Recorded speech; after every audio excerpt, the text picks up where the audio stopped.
Hello guys, it's How to Tech Simplified back again with another easy tutorial, and today I'm going to show you how to actually link your EA Games account to your PSN, so your PlayStation Network account. The first thing that you want to do is go to ea.com, and this will open up the official EA Sports website. Now from here we go to the top right to log into your existing account, and your profile should appear.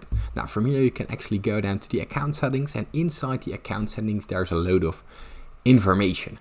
Now from here you simply scroll all the way down till you find the connections tab. Now inside the connections tab you get a load of options to link your account to, but what we actually want is here, go down and to the PlayStation Network. And as you can see, right like the Xbox Live, you can simply press link.